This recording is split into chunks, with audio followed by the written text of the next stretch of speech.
Hey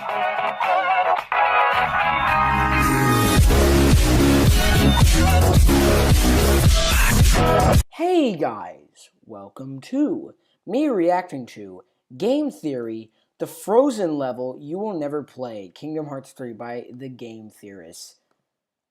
Is there a better Frozen level? Because, yeah, I've seen Kingdom Hearts 3 footage, and Frozen level is possibly one of the worst levels in the game. Well, I guess, I don't know. People say that the Pirates of the Caribbean one is bad, but I haven't gotten to that one yet. I haven't seen that one yet. And yeah, the Frozen level I have seen, it's just the movie. It's terrible. It's bad. It's so bad. Anyways, original links in the description. Make sure to subscribe to the Game Theorist. That link's also in the description. Anyways, let's get right into it. This might be a good Nice!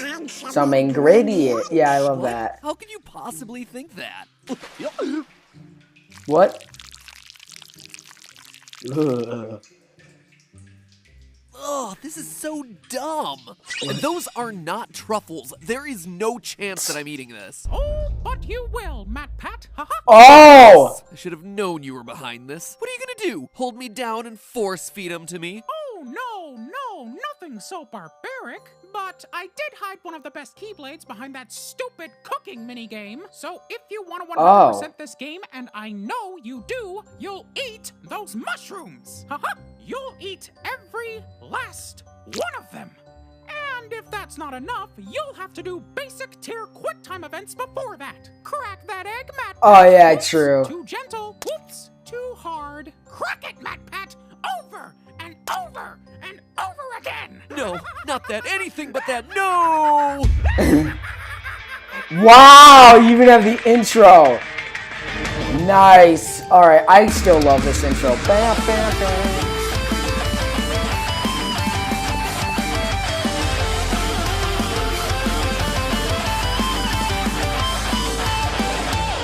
I love that. I love it so Hello, much. Internet. Welcome And now to I see him Game really autistic, Theory, but the show with a who spin-off cares? that covers movies. Oh. Disney movies. And so you I was just thinking Kingdom that. Hearts long before now, but if I can be real with you guys for a second, this series kind of scares me.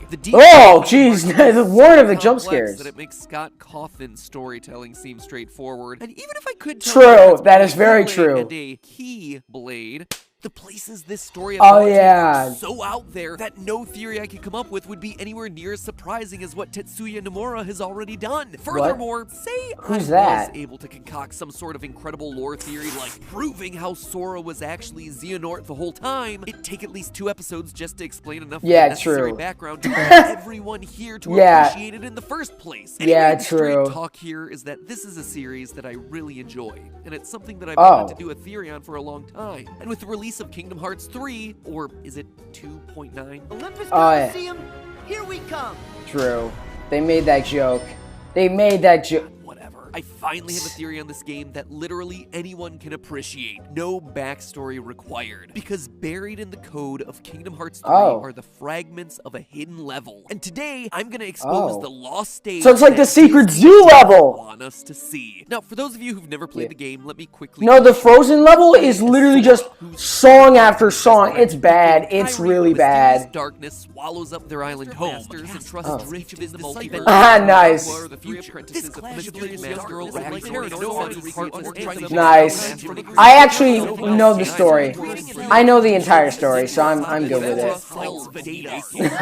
Nice. Maybe trying to summarize this was a bad idea. Look, all that matters, and honestly all that ever should have mattered, is that you're a cheerful, spiky-haired anime boy named Sora who travels the Disney Final Fantasy multiverse with Donald, Duck, and Goofy, thwarting the evil plans of less cheerful anime boys. He's not Goofy, black he's trench retarded. coats who are sometimes clones, all while saving Disney characters from weirdly cute monsters called the Heartless, and learning important lessons about friendship and love along the way. And KH3 is basically classic more of the anime same, stuff, with new you Disney know. worlds ranging from Big Hero 6 to Tangled to Toy Story. But out of all the Disney worlds we visit That's across like the only series, good one. in Toy Story is the particular only has good gotten one. a bunch of flack from both fans and critics. Arendelle, the world of Yeah, the music worst hit one. Frozen. Now, playing through it, it's not hard to see why this level is so disliked. It forces players to climb up a mountain just so they can immediately be knocked back down once they reach the summit. Then it makes them climb back up to the top, only to do it yet again. You get to the top of this mountain and you get to do nothing. And if that doesn't sound tedious enough, you don't even get to join forces with Elsa, or Kristoff, or any of the film's actual heroes. Instead, the only Frozen character that actually joins your party is Marshmallow, Elsa's snow golem, who only really shows up at the end of the level for the final boss fight. In a game series that's used its Disney properties really well in the past, it is a massive disappointment to see such an iconic Disney franchise used so poorly. But I don't think that this was ever the game developer's intent. No, it's my theory that a different Frozen level existed, but got cut from the game at the last minute, resulting in the boring, repetitive... and by the way,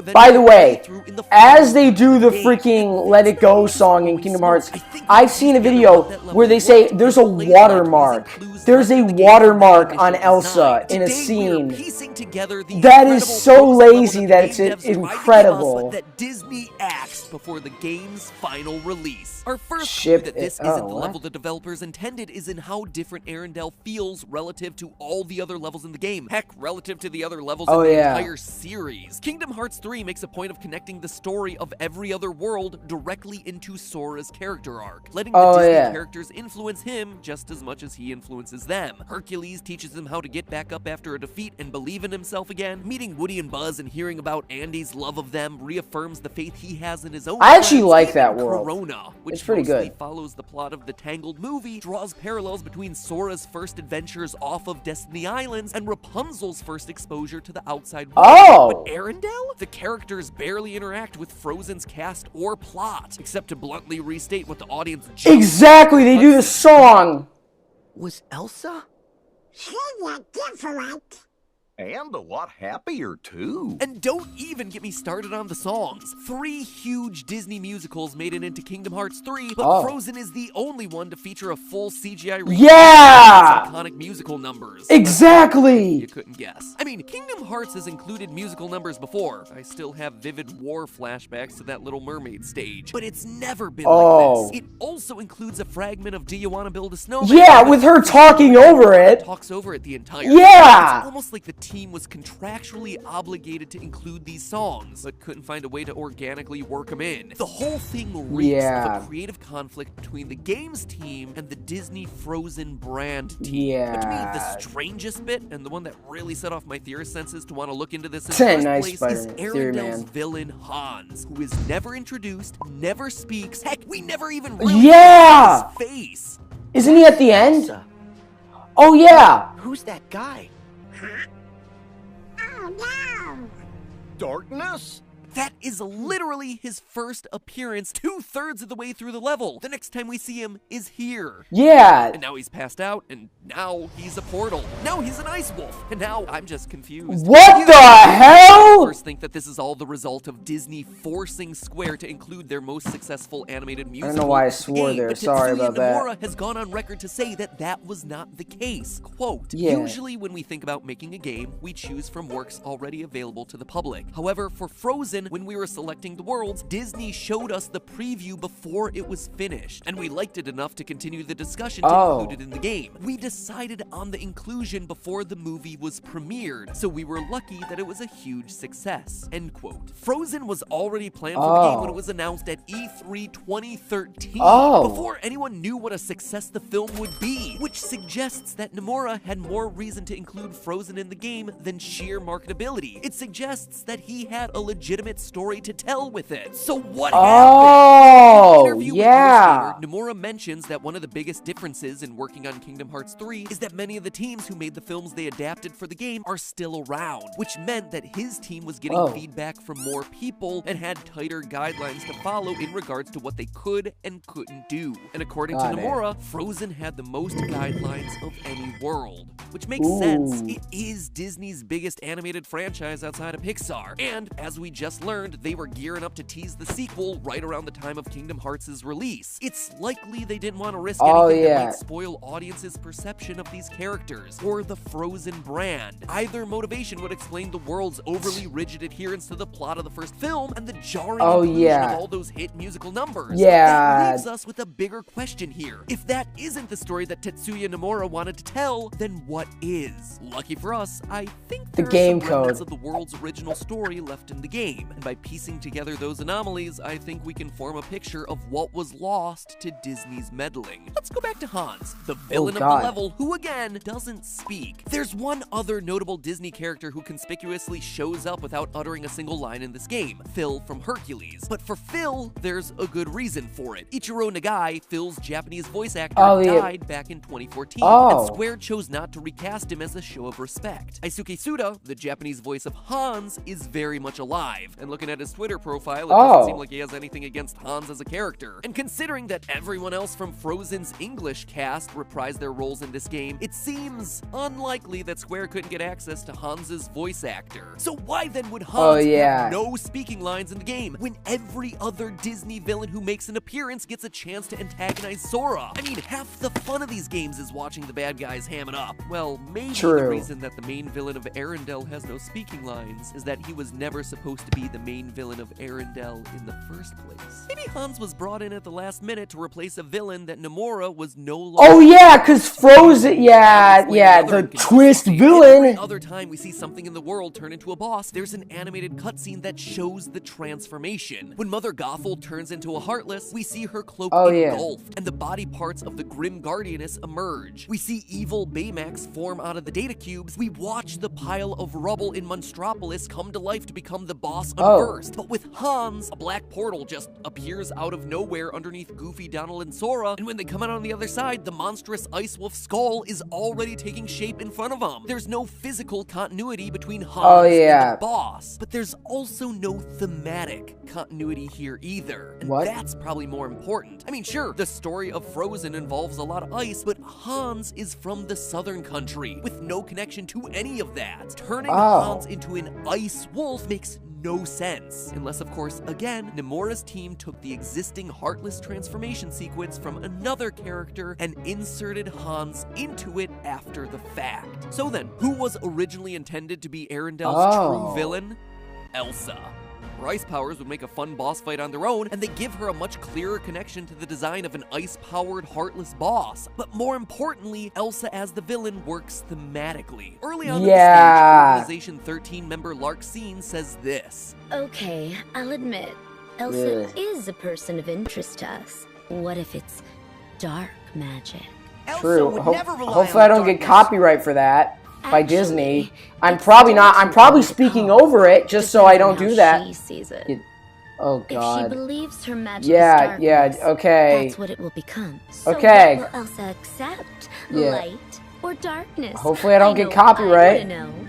I probably won't, but I don't know. This is a throwaway line. The idea that Elsa's conflicted about her powers, about whether they're good or evil, is never brought up again. Until Larxene appears at the end of the stage to say, oh well, I guess she chose good. But if the story actually followed this internal struggle of light and darkness within Elsa, where the final Ice Wolf boss breaks free, representing her repressed anger and fear about her powers, now we have something that makes a lot more sense. Not just in the level, but in the context of Kingdom Hearts as a series. One of the major underlying themes of the Kingdom Hearts series is the human heart's potential to house both good and evil. And Elsa is one of the only Disney characters who straddles that line. I mean, in the original draft of Frozen, Elsa was intended to be the villain, and it just took several rewrites for the film's producers to realize that she worked better as an anti-hero of sorts. Deadpool. Sure, she's saved from the darkness within her by the love of her sister, but with a little bit of prodding from Organization 13, it would totally make sense for her character to fall into despair and take on the villainous role that she always had the potential to fill, with Sora, Donald, and Goofy having to fight to save her from that darkness so she can be the hero she was always meant to be. It also totally makes sense why Disney and the creative team behind Frozen would shut down that idea. Elsa is one of their most popular characters and a role model for tons of young girls. There is a ton of potential controversy in portraying her as a bad guy, but it's also not not just the boss that starts to make a lot more sense with Elsa as the villain. It's also the level design. The ice labyrinth that Larxene traps you in at the start of Arendelle's Yeah, story because is apparently the biggest anomaly she in also this has the world, powers which might as well too. be the single most out-of-place thing in a Kingdom Hearts game, period. I'm not saying a lot because this game also expects us to play Puzzle Bobble with Winnie the Pooh. This ice labyrinth literally comes out of nowhere. Yeah. Donald, Sora, and Goofy are being walled in by Larxene's ice. The next, they've somehow appeared into a deep underground. Yeah, I don't get that After either. fighting their way out of it, they just come out of a random portal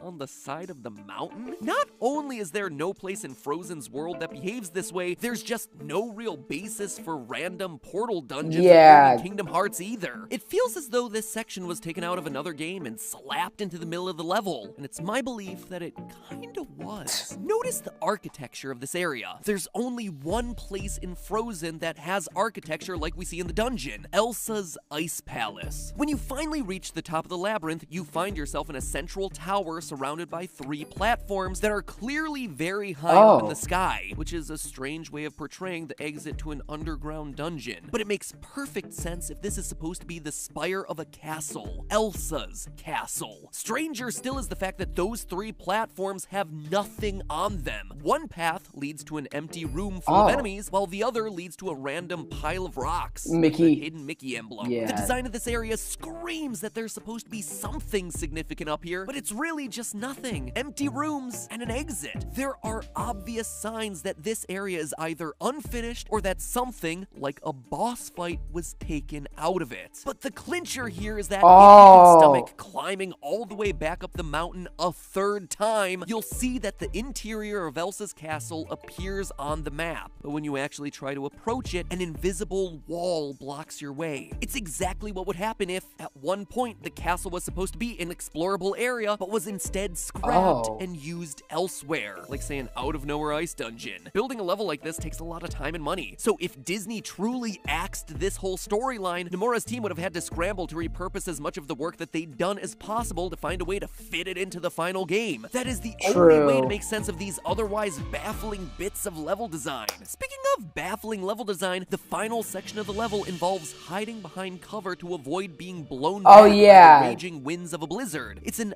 odd section that has no real link to what's going on in the story, but what makes it even stranger is that, for some reason, the blizzard is blowing you uphill, something that very cold air tends not to do on account of, you know, the laws of physics, but also the laws of video games. Snowstorms are always blowing you down the mountain as you try to climb it. Chrono Trigger, Majora's Mask. It would make a lot more sense if, instead of going downhill, your party were fighting the winds of Elsa's blizzard as they climbed back up towards her palace. Again, a moment that feels repurposed to account for some sort of last-minute changes. And finally, there's Marshmallow, Elsa's ice golem creation. He is easily the most underutilized guest party member in the entire game, considering by the time he joins up with you, all that's left to do is clear 2 short areas of the map and fight the boss. Elsa being planned as the world's villain, though, would explain his late arrival, because then he would now be fighting alongside you through the entire palace dungeon, making him a heck of a lot more useful. It would also explain his last-second heroism at the end of the boss battle, where he stands in front of Sora and the team to protect him. It's unusual that these cutscenes focus so much on him. Unusual until you consider that he's Elsa's creation, something that she gave life to. So let's say that Elsa is conflicted about the darkness or lightness of her abilities, just like Larxene mentions in those random lines from earlier. And then, due to the prodding of Organization 13, Elsa gives in to the dark potential of her powers, with that darkness being manifested by the Ice Wolf. Marshmallow choosing to put himself in danger to protect others would be the last thing to help snap her out of her icy rage, helping her realize the goodness of what she can do.